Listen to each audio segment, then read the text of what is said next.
Good evening. Welcome to Hawthorne. It'll be our pleasure to feed you. Every now and then comes a film that you find hard to swallow, a film that sits difficult in your stomach, a film that you find difficult to digest. Is The Menu one of these films? Let's find out.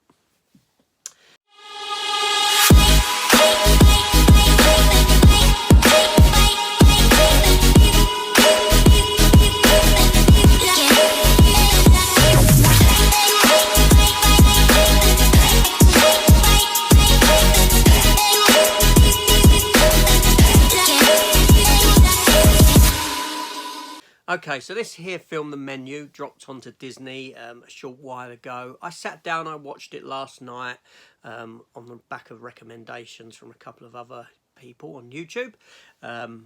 It's rated 15. It runs for 1 hour and 47 minutes and is directed by Mark Mylod, who is a director that has a lot of background in TV directing, Game of Thrones, The Affair, Backstrom, which is a fantastic TV series, and it's written by Seth Rice and Will Tracy, again two individuals that have a background in primarily TV writing. The film has a fantastic cast, headlined by Ralph Fiennes, Anna Taylor-Joy, Nicholas Hoult. You've also got John Leguizamo in there as well. So a very, very strong component there coming together in this film for actors that are strong in their own rights. But does this film work? The film's about these group of Ponzi individuals that go to this Ponzi restaurant on this island where they're being served some lavish dining by Ralph Fiennes' chef Slowik, or just known as the chef. You have Anna Taylor-Joy as Margot, Nicholas Hoult as Tyler. They go there as a couple. And there's a wealth of other people from different sort of backgrounds, reviewers, critics, a famous actor, businessman, all this sort of wealth of individual go there. And once they're there, things start sort of going awry, shall we say. Now, I don't want to go too much into the detail of the plot and the happenings, because best to go into this film blind. Best to go in not knowing what's going on, what's happening, and all this sort of stuff. So I'm going to push aside all spoilers, all talk of that kind of thing, and just talk about the film in general. So, like I said, I found this film somewhat hard to digest. I watched it last night, and it was speaking to Matt over at Matt V's Movies, who'd seen the film, and it was on our chat yesterday that, and it's on the back of that chat that I thought, okay, I'll give this a watch. I'll give it a go. I'm aware of the film. Just, I don't know. I didn't gravitate towards it. So I sat down. I watched it. Like I said, 1 hour and 47 minutes. And I came off and I thought to myself, okay, I can't do a review for this film straight away. I need to go away and digest the film. No pun intended. Or pun intended. Whatever way you want to take it. And this morning I've woke up, I thought, okay, now I'll sit down. I've had some time to mull this film over in my head. Because I came away at the end of watching it not knowing whether I actually liked it or I didn't like it. Whether it's an extremely smart film or an extremely dumb film. I was dumbfounded as to which way I was going to go with it. I enjoyed the film.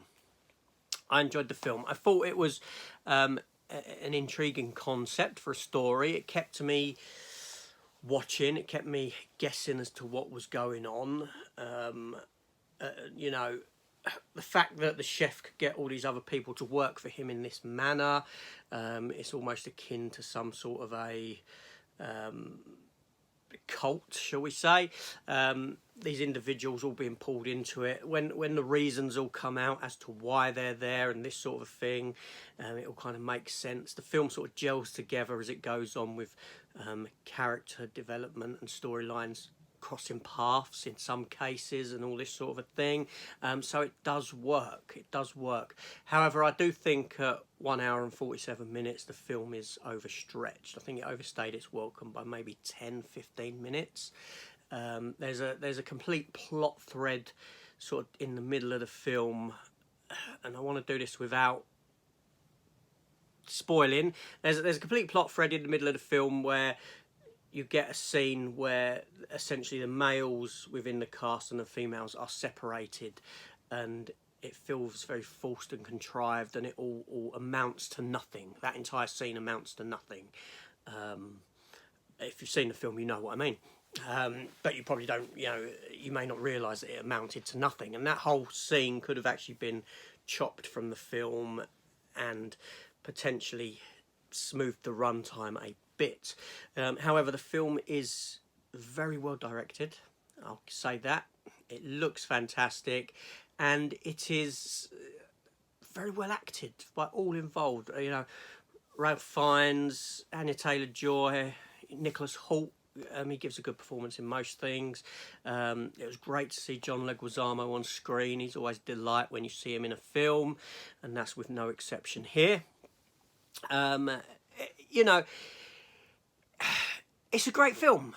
I really enjoyed the film. Other than the fact that it overstayed its welcome by a little bit, it's a film that, yes, I would watch again. I would definitely put it on at some point down the line in the future. I think it's probably multi-layered. There is elements of comedy within there. It's a comedy horror kind of a film. And yeah, so a thumbs up for me. Is it a film that I would pick up on physical media if it got a release? It probably won't, because it's a Hulu film, I believe. I don't know, or Disney film. If it gets a physical media release, yes, I would buy it. I would pick it up. And that's my recommendation for the film. You get my recommendation now out of whether I would pick it up on physical media and when. Would I pick this up as a day one release? Very possibly, very possibly. 4K, I don't know, maybe just a Blu-ray, but it would be pretty soon so that I could have it in the collection. I enjoyed it. It left a nice taste in the mouth, a nice flavour on the palate. Yes, it was like an orchestra of the palate, let's just say. This is AJ, thanks for watching, I'll see you on the next one. Take care all, and goodbye.